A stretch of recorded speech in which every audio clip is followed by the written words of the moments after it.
एक टाइम होता था जब आप compete करते थे इन द सेंस कि चलो अगर आप मैच हार भी गए, एक फाइट नज़र आती थी, मैच एंड क्लोज जाता था, एंड तक जाता था, कुछ कोई players use to stand up and deliver, and that's what you want to see as well. I mean हार जीत तो हमें पता है होती रहती है, बट वो चीज़, वो गैप जो है वो एक बहुत ज़्यादा वाइड होता जा रहा है in terms of the margin of victories. वो कंपेटिटिवनेस नज़र नहीं आ रही। क्या रीज़न है इसका?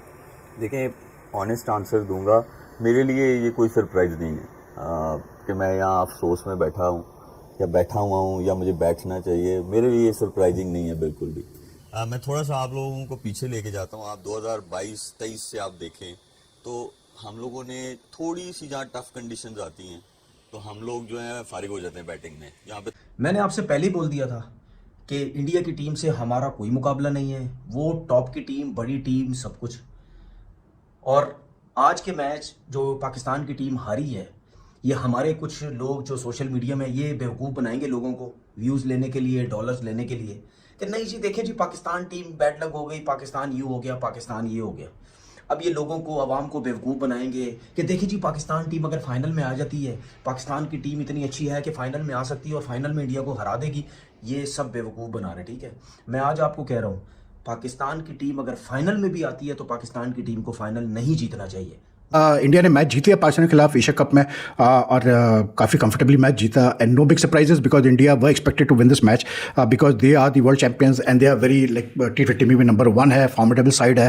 तो मतलब ज़्यादातर प्रेडिक्शन यही थी, 99% प्रेडिक्शन ये थी कि जी इंडिया जीतेगा। लेकिन देखना यह था कि जी पाकिस्तान की ये टीम जो एक बिल्डअप हो रही है ये कैसे परफॉर्म करेगी इंडिया के खिलाफ। And frankly speaking I am disappointed why because आप जब टॉस जीत के पहले बैटिंग का फैसला करते हैं तो कुछ तो आपका थॉट प्रोसेस होना चाहिए कि हम करेंगे क्या क्या टोटल इस पिच पे अच्छा रहेगा, उसी हिसाब से फिर आप खेलते हैं टुवर्ड्स दैट टोटल। अब जिस तरह से यार I mean enough is enough, मतलब लेकिन सायम अयूब हो गया, ये मोहम्मद हारिस वगैरह, अब ये ठीक है, यंग है, पोटेंशियल है, सब कुछ है, लेकिन कब तक आप इस तरह मतलब सेंसलेस किस्म के लूज शॉट्स खेल के आउट होंगे? यार नजीब, वो तो नजर आ ही रहा था और ऐसा ही जैसा हम सोच रहे थे मेरे ख्याल से उससे ज्यादा इंडियन टीम ने करके दिखा दिया। हमने सोचा थोड़ी सी फाइट करेंगे, 150 करेंगे, 160 करेंगे, वो भी नहीं किया। जो आपने साहिबजादा फरहान की बात की ना, 44 बॉल खेला वो, 44 बॉल, टोटल 3 बाउंड्री हैं। और उसके अलावा अब यहाँ से अंदाजा लगा ले, 40 रन किए, सिर्फ 3 बाउंड्री हैं, 3 छक्के हैं, 1 चौका, सिर्फ 4, सॉरी। तो आप यहाँ से अंदाजा लगा ले कि हम किस माइंडसेट के साथ खेल रहे थे, क्या अप्रोच थी। उनके 2 आउट थे ना, तो वो तिलक वर्मा ने आकर रिवर्स स्वीप मारी नहीं है, आके वो क्या नाम है, सूर्या कुमार यादव ने आते साथ ही अपनी वो नो लुक वाली शॉट नहीं खेली। यार कोई क्लैरिटी नजर आती है, कोई दलेरी नजर आती है। गुस्सा इस बात का है कि हम मैच में कहीं थे ही नहीं, हम मैच में लड़ ही नहीं पाए। ये भारतीय फैंस आप देख रहे हैं, हमने इंडियन फैंस और पाकिस्तानी फैंस को देखा है, बहुत मायूस हैं और गुस्सा दिखाया कि ये क्या टीम पाकिस्तान की आपने भेज दी है। मैं अभी हालिया पाकिस्तान की ना आप फतुहात गिनने, आप कैलकुलेशन मिल जाएगी, 10 में से 8 जीते हैं। जीते किनके खिलाफ हैं? आप बांग्लादेश से जीते हैं, आप वेस्ट इंडीज से जीते हैं, आप ओमान से जीते हैं, आप यूएई से जीते हैं। मैं वैसे कैलकुलेट की बात करता हूँ कि इस तरह से कैलकुलेशन आप कर रहे होते हैं, मगर वो चेहरे नहीं देखते कि आप जीत किन से रहे हैं। So very disappointed. और डर ये है कि अगला मैच अगर हम यूएई वाला है वहां पे कोई 19-20 ना हो जाए, क्योंकि आपको लगता होगा ना कि अगला मैच हम फिर दोबारा इंडिया के साथ खेलेंगे। बट मुझे डर ये लगता है कि इंडिया से हारने के बाद हम छोटी टीमों के खिलाफ भी घबराते हैं। उधर अगर उनकी पहले बैटिंग आती है, 160-70 बनाती है, मुझे डर ये लग रहा है कि हमारी ये टीम इसी मैदान में यूएई के खिलाफ 160-70 बनाते वक्त भी घबराएगी। ये नौबत आ गई है, अब वक्त आ गया कि हम क्रिकेट देखना छोड़ दें, हम गुड़ियाएं पकड़ें, उनके कपड़े सिएं, उनके बाल बनाएं। क्योंकि जो क्रिकेट पाकिस्तान की टीम खेल रही है, एक तरफ जिस तरीके से इंडिया ने चेस किया और एक तरफ हमारे एग्रेसिव बल्लेबाज, मेरा दिल करे इन सबको गुड़ियाएं ऑर्डर करके बुक करवा के भेजूं कि इनसे खेलो, क्रिकेट छोड़ दो। हमारे एग्रेसिव बल्लेबाज जहां पे फ्लॉप हुए, वहां पे किस तरीके से भारत ने बल्लेबाजी की। मैंने तो आपको पहले बताया था पाकिस्तान ने इस मैच को हारना है, क्या मैंने नहीं कहा था? मैंने कहा था, कल मैंने प्रिडिक्शन लाइव में भी कहा था कि 70% इंडिया जीत रहा है। आज आके आपके सामने उसका ट्रेलर भी आ गया होगा कि जहां पाकिस्तान के पांव पे बॉल लगे वहां पे उंगली खड़ी थी। ये तय था यार। आप कैसे सोच सकते हो कि जहां पे बीसीसीआई 20,000 करोड़ का मालिक, वो कैसे पाकिस्तान के साथ एक मैच खेल सकता है पैसों के लिए? उनको पैसे की कमी नहीं थी, पूरा इंडिया उनके अगेंस्ट, 100 से ज्यादा स्पोर्ट्स चैनल उनके बाइकआउट करके बैठ गए मैच को। पॉलिटिशियन से लेके, सेलिब्रिटी से लेके, एक्स क्रिकेटर से लेके, सब बोल रहे हैं नहीं खेलना, फिर भी बीसीसीआई खेल रहा था। उनको पूरा यकीन था कि वो पाकिस्तान को मैच हराएंगे और जितने लोग उनके अगेंस्ट हुए सारे के सारे खुश हो जाएंगे, वो सब के सब खुश हो जाएंगे। पाकिस्तान का हराएंगे, जज्बा जुनून वापस आ जाएगा। और वो हो गया, उन्होंने पाकिस्तान को हरा दिया। हेलो दोस्तों, स्वागत है आप सभी का। भारत ने पाकिस्तान को जैसा सबको पता था वैसा ही किया और फिर से बुरी तरह से हराया। पाकिस्तानी इतने दिनों से इस बात का इंतज़ार कर रहे थे कि इंडिया को हराएंगे और हीरो बन जाएंगे, और हुआ इसका उल्टा। भारत आया और पाकिस्तान को हरा दिया और फिर से पाकिस्तान को जीरो बना दिया और उसकी बेइज्जती किया वो अलग। पाकिस्तानियों ने मैच के पहले ही इतना हो हल्ला मचा दिया था, अब उतनी ही बेइज्जती हो रही है उनकी। सब सारे पाकिस्तानी खिलाड़ियों को भर भर की गालियां मिल रही हैं। पहले सलमान आगा ने टॉस जीता, उससे सोचा कि बैटिंग करके इतना रन बना देंगे कि इंडिया वाले चेज़ ही नहीं कर पाएंगे। इसके बाद इंडिया ने पहले तो उनके 2 खिलाड़ियों को जल्दी आउट किया। उसके बाद जब इंडिया बैटिंग करने आई तो उनके टॉप के गेंदबाजों को जमकर पेला। उसके शाहीन अफरीदी को अभिषेक शर्मा ने पहले ही ओवर में निकल कर एक चौका और फिर छक्का मारा। शाहीन का मुंह देखने लायक था उस समय। इसके बाद बाकी गेंदबाजों की जो सुताई हुई है, और वहां मैच देखने आया दर्शक भी अपना सर पकड़कर बैठ गए। ऐसी घटिया गेंदबाजी देखने के बाद इंडिया ने आराम से मैच 16 ओवर में ख़त्म कर दिया और पाकिस्तानियों को 7 विकेट से हरा दिया। और पाकिस्तानियों को जो सपना था भारत को हराने का, फिर से तोड़ दिया। पाकिस्तान के सारे रिपोर्टर और बड़े बड़े एक्स क्रिकेटर पहले ही बता दिया था कि इंडिया ही मैच जीतेगा, और पाकिस्तान अगर जीता भी तो वो बहुत बड़ा सरप्राइज़ होगा। अपने टैलेंट की वजह से पाकिस्तान कभी इंडिया को नहीं हरा पाएगा, केवल तुक्के से जीत पाएगा इंडिया से। और कल के मैच में पाकिस्तानियों का तुक्का लगा ही नहीं। पाकिस्तानी मीडिया में पाकिस्तान टीम की बुराइयां शुरू हो गई हैं। ये टीम तो बाबर और रिजवान वाली टीम से भी घटिया निकली। कुछ बोल रहे हैं इनके साथ बाबर और रिजवान को रखना चाहिए था। कुछ बोल रहे हैं ये टीम केवल छोटी टीम से मैच खेलने और जीतने के लिए बनी है। बड़ी टीम देखते ही इनके हाथ पैर फूल जाते हैं, दिमाग सुन्न हो जाता है। पाकिस्तानी मैच हारने के बाद उस हार से कुछ सीखता ही नहीं है। पाकिस्तान टीम को फिर से सोचना पड़ेगा कहाँ गलतियाँ हो रही हैं उनसे। आइए दोस्तों, देखते हैं पाकिस्तानी मीडिया में क्या बातें चल रही हैं एक और शर्मनाक हार के बाद। पर जिस तरीके से पाकिस्तान ने बैटिंग की है इंडिया के खिलाफ, और जो हमारे प्लेयर खुदकुशी करके आउट हुए हैं, मुझे तो नहीं लगता कि 21 सितंबर को जो दूसरा मैच है उसमें शायद हम ये दावा करने की पोजीशन में भी होंगे कि हम इस इंडियन टीम को हरा सकते हैं। जब पाकिस्तान बैटिंग कर रहा था तो तब इंडिया की बॉलिंग बहुत खतरनाक लग रही थी, और जब पाकिस्तान बॉलिंग करने आया तब इंडिया की बैटिंग खतरनाक लग रही थी और हमारी बॉलिंग बड़ी आसान लग रही थी। मैं हैरान हूँ इस बात के ऊपर, पाकिस्तान के स्पेशली साइम अयूब साहब के ऊपर, मोहम्मद हारिस के ऊपर, कप्तान के ऊपर, और जितने भी पाकिस्तान के बल्लेबाज थे। साइम अयूब को इस जगह की, इस स्पॉट की, इस जो टीम के अंदर उसकी सिलेक्शन हुई है, उसको इसकी रिस्पेक्ट करनी चाहिए। साइम अयूब के ऊपर पाकिस्तान क्रिकेट बोर्ड ने काफ़ी अच्छी इन्वेस्टमेंट की है, लगातार उनको चांसेस दिए जा रहे हैं। मैंने आपको पहले बोला है कि इंडिया की टीम ऐसी है कि वो सारे मैच जीते और फाइनल भी इंडिया को जीतना चाहिए। ऐसा नहीं है होता, मेरी डिक्शनरी में ऐसा नहीं है कि फ्लूक लग जाए, तुक्के लग जाए और पाकिस्तान की टीम फाइनल जीत जाए। अगर फाइनल पहुंचती है, फाइनल भी इंडिया को ही खेलना चाहिए। पता चला है बाबर आजम और रिजवान नहीं है। अब कुछ लोग बोलेंगे जी उनकी कौन सी फॉर्म थी। बाबर आजम और रिजवान ही थे जिन्होंने 152 रन पे कोई आउट नहीं इंडिया के अगेंस्ट वर्ल्ड कप में बनाए, T20 वर्ल्ड कप में। समझ आ गई? दुबई में वो अगर वहां भी आउट हो जाते ना दोनों, ये 152 रन भी होने थे, नहीं बनने थे 152।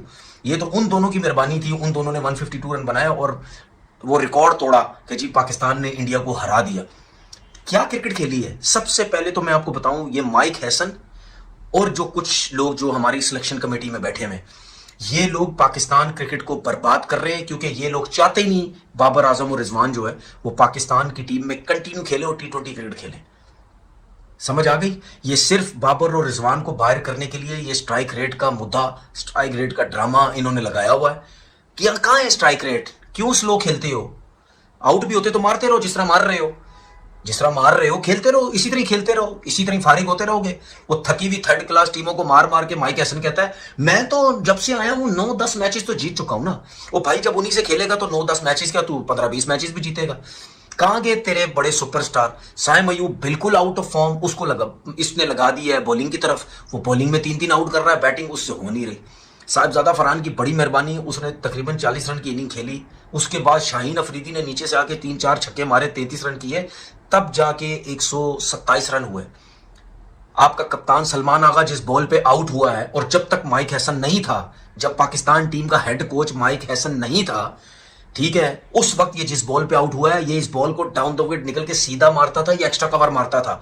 आप देख लो इसकी सलमान अली आगा की, इसने क्रिकेट ही बर्बाद कर दी, इसने बैटिंग ही बर्बाद कर दी है सारी। दादा फरहान साहब, मैं क्या कहूँ यार, मतलब आप ये देखें कि उस बंदे ने कैसे बोलते हैं अपना 90.90 की स्ट्राइक रेट से 40 किया 44 बॉल्स, और उस पर लोग तारीफ कर रहे हैं कि जी बड़ी उसने बैटिंग की। अबे भाई, उसकी वजह से तो सारा प्रेशर बिल्डअप हुआ है 5 दिन की इनिंग्स में, उसकी वजह से तो फाकर अच्छा खासा खेलते हुए मतलब ब्रेड शॉट खेल के आउट हुआ। मतलब we don't need such innings यार। अगर आपसे रन नहीं हो रहा, आप जाओ पेविलियन, वापस जाओ, लौट जाओ वापस। लेकिन खुदा के लिए यार 90 की स्ट्राइक रेट पे मत खेलने की कोशिश करो टी20 क्रिकेट। फर्क यही था दोनों टीमों में यार, कॉन्फिडेंस का फर्क आता है ना, अप्रोच का फर्क है। इंडिया की टीम में बहुत कॉन्फिडेंस है। जिस तरह अभिषेक ने स्टार्ट किया कि उसने तो ही just tore into Shahid Afridi and even अपना Shaheen Shah Afridi and even the other bowlers, ठीक है ना। मतलब एक आदमी 238 की स्ट्राइक रेट पर 31 कर रहा है, 13 बॉलर पे 2 छक्के 4 चौके, वो अपना काम कर दिया उसने। जब आप 128 चेस कर रहे हैं जीतने के लिए, वो अपना काम कर गया। पावर प्ले में ही गेम खत्म हो गया। जब 10 पर रन पर ओवर के हिसाब से चला है इंडिया, तो it was done in that power play, because by the end of the power play India had already scored 64 or something for the loss of 2 wickets. It made no difference to them because मतलब इतनी उनकी depth है उनकी batting में। तो I think जो पाकिस्तान की हार है, it comes down to the fact that they couldn't handle the pressure. I can understand that they couldn't handle the pressure at all. मतलब जिस तरह के मतलब कुलदीप यादव को आपने 2 बॉलों पे 2 विकेटें दे दी भाई, तो खत्म हो गई ना कहानी। मतलब हसन नवाज, अब आप देखें, जो पिछली गेंद वो खेला है कॉट एंड बोल्ट था, डिफिकल्ट था, लेकिन it was the catch, Kuldeep Yadav ने छोड़ दिया उसको, ठीक है। अगली गेंद पे आप मतलब एक अजीब किस्म का आप शॉट ट्राई कर रहे हो भाई, ठीक है। You should have the confidence to know कि यार मेरे पास इतने मतलब पावर है, मेरे पास इतना मैं शॉट्स खेल सकता हूँ कि अभी नहीं तो आगे चल के मैं पकड़ लूंगा मतलब स्कोरिंग रेट को।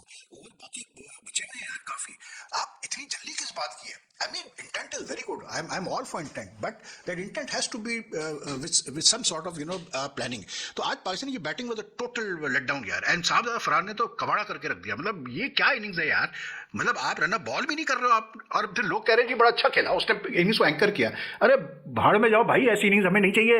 मैं कहता हूँ पाकिस्तान 70-80 पाओ का ज्यादा बेहतर है, लेकिन इस टाइप की इनिंग्स कोई पर्पस नहीं है यार।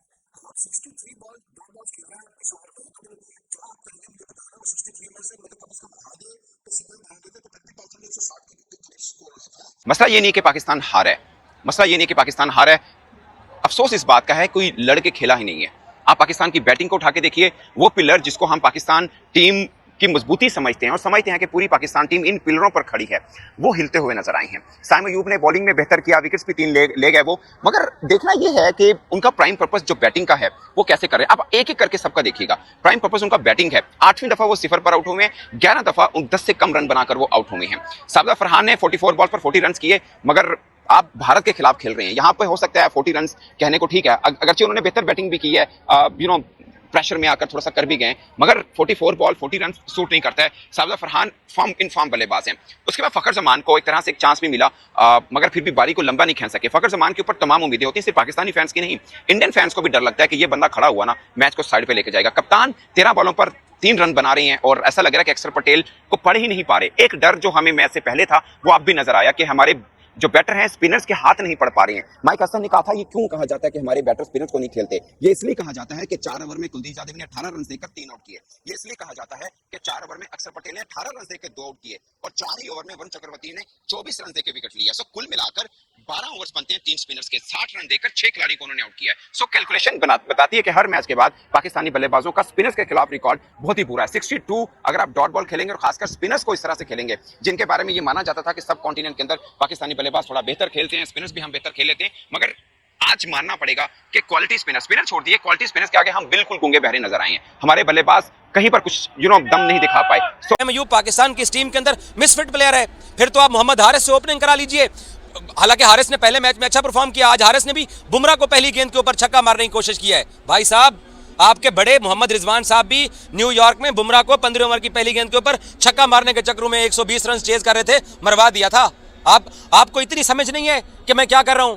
पहला गेंद बुमराह का आप फेस कर रहे हो। शाहीन ने भी तो बाद में 4 छक्के लगा दिए, साहबजादा ने भी बुमराह को 2 छक्के लगा दिए। दुनिया का बेहतरीन बॉलर है, तो मोहम्मद हारिस के साथ क्या प्रॉब्लम है? आप आराम के साथ नहीं खेल सकते थे। दरअसल हमारे जो प्लेयर्स हैं वो इस अपॉर्चुनिटी की रिस्पेक्ट नहीं कर रहे हैं। मैं सिर्फ इतना बोलूंगा, पाकिस्तान क्रिकेट बोर्ड क्या करे? बाबर और रिजवान जब थे, आप न्यूजीलैंड में न्यूजीलैंड में जब थे, शाहीन अफरीदी कैप्टन थे, हम तब 4 T20 मैच हारे। हम इंग्लैंड में गए, हम वहां 2 T20 मैच हारे। हम आयरलैंड गए, वहां हारे। अमेरिका वर्ल्ड कप में हारे। ऑस्ट्रेलिया में जाके 3 T20 मैचेस हारे, साउथ अफ्रीका में जाके 3 T20 मैचेस हारे, तब जाके पाकिस्तान ने उनको निकाल दिया है। और एशिया कप में आप पहले राउंड से बाहर हुए, वनडे एशिया कप में, वनडे वर्ल्ड कप में आप पहले राउंड से बाहर हुए, वनडे चैंपियंस ट्रॉफी में आप पहले राउंड से बाहर हुए, अमेरिका वाले वर्ल्ड कप में आप पहले राउंड से बाहर हुए। तो पाकिस्तान क्रिकेट बोर्ड ने क्या किया? पाकिस्तान क्रिकेट बोर्ड ने अपने प्लेयर्स को ड्रॉप कर दिया। बाबर रिजवान के बारे में जो आवाजें लगाते हैं, अब तो दोबारा वापस आवाजें उठना शुरू हो जाएंगी कि उनको वापस लेके आए। तो जब उनको आपके बड़ों को ड्रॉप कर दिया है, तो भाई साहब आप भी इस टीम के अंदर नहीं रहेंगे। इंडिया की टीम मजबूत टीम है, मैं मानता हूं ऑन पेपर वो बड़ी टीम है। हम पहले दिन से कह रहे थे कि इंडिया पाकिस्तान के खिलाफ अब जो हम सपना देख रहे हैं वो इतनी जल्दी आसानी के साथ वो जज्बाती हो के हम जो मर्जी कह दें, लेकिन हकीकत वो थी जो आज सामने आई है। तो अगर आपको ये मौका मिला है, पाकिस्तान क्रिकेट बोर्ड ने बाबर और रिजवान जैसे प्लेयर्स को बिठा के जिन्होंने इस इंडिया के खिलाफ यहाँ दुबई स्टेडियम में 3 T20 मैचेस में से 2 जीते हुए हैं, और आप आज किस तरीके से कैजुअल अंदाज में बैटिंग कर रहे थे, अफसोस ही किया जा सकता है।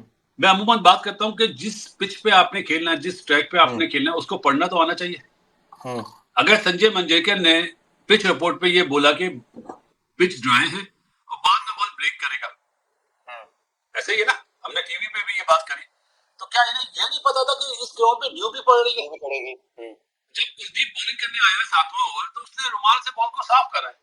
मैंने कहा है ये क्या अभी से तो मैं अपने प्रोफेसर जो हैं, हमारे क्रिकेट के प्रोफेसर जो अभी टीम के साथ हैं, उनसे सिर्फ एक मेरा मासूमाना सवाल है कि ड्यू में बैटिंग करना आसान होती है या बॉलिंग करना आसान होती है? किसी से भी आप पूछेंगे वो बोलेंगे बैटिंग करना आसान होती है। तो फिर आपको तो दूसरी बारी लेनी चाहिए ना। चले उसको भी हट जाए। हमने बिफोर बांग्लादेश सीरीज में कहा था कि यार हारिस का नंबर 3 नहीं बनता। ऐसा ही है, कामरान ने भी और बासित अली ने भी।